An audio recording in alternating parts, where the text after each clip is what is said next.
In Greek mythology, the craftsman Daedalus and his son Icarus were imprisoned on the island of Crete. To escape, Daedalus built wings for them from feathers and wax. He warned his son not to fly too low, lest the sea's moisture weigh down the wings, and not to fly too high, lest the sun's heat melt the wax. But Icarus, overwhelmed by the exhilaration of flight, ignored his father's warnings. He soared higher and higher, intoxicated by his own ambition, until the sun melted his wings and he plummeted to the sea. This is a story of a modern-day Icarus, a story of a single visionary, a passionate dream, and the dangerous heights of ambition. This is the story of Yang Bing and a decade-long journey to create the video game Lost Soul Aside. Are you ready? Back in 2014, a young man named Yang Bing was inspired by a trailer for a game called Final Fantasy Versus 13. He had a dream to create an action game that matched the scale and spectacle of his inspiration. With no prior professional experience, he spent 2 years teaching himself everything: design, modeling, programming, and how to use the Unreal Engine. In 2016, he released a 5-minute prototype of his vision. It was just a job application, just a personal project that ended up going massively viral. The internet absolutely exploded, and major game companies came calling. Yang Bing had his choice of partners, but in the end he chose Sony, a decision that seemed like a match made in heaven. Sony's support came through the China Hero project,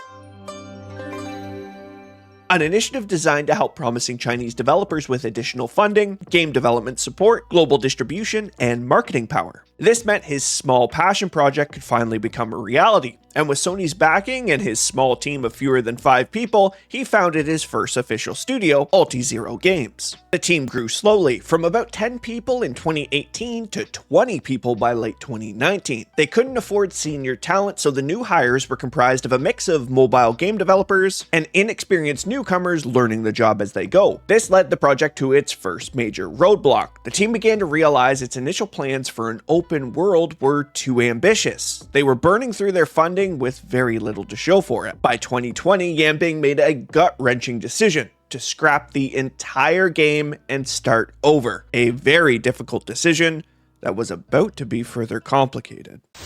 China has identified the cause of the mysterious new virus. Coronavirus.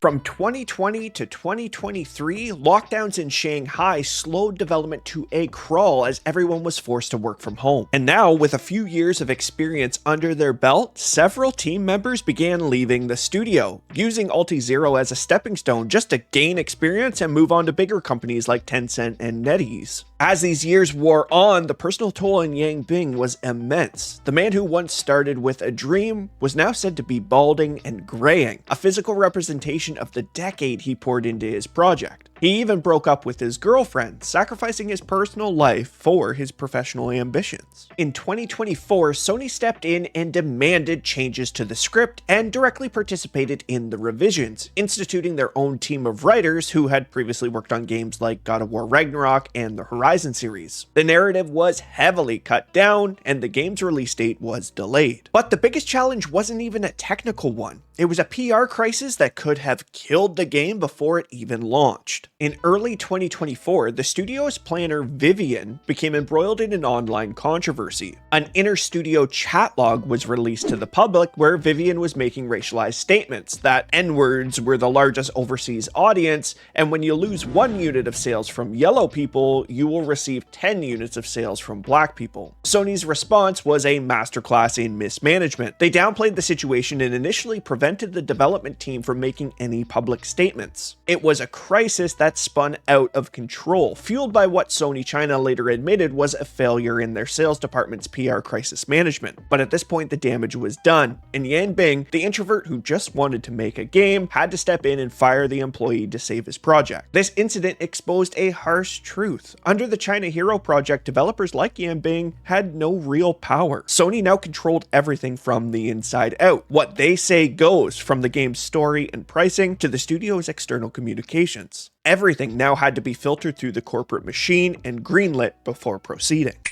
After a decade of tireless work, endless setbacks, and immense personal sacrifice, Lost Soul Aside was finally released to very lukewarm reviews. The game was priced at a premium, and players felt that the final product didn't justify the cost. For many, the long development time and constant hype had created expectations that a small team of, at this time, around 40 people, with a fraction of the budget of a true AAA game, could never meet. The end result is unfortunately a very rough video game and definitely not worth the cost of entry.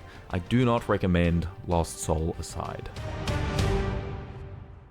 Yanbing was not trying to compete with the industry giants, he was just trying to build a dream with the tools and resources of a much smaller studio. The final game, while flawed, was a testament to his vision and relentless self-learning. The story of Yanbing and Lost Soul aside is somewhat a modern tragedy. It's the story of an Icarus who dared to fly too high, not because of arrogance, but because of pure, unadulterated passion. He spent a decade building his wings and learning to fly, only to find that the sun's glare, the turbulent winds of a PR crisis, and the lack of resources were too much to bear.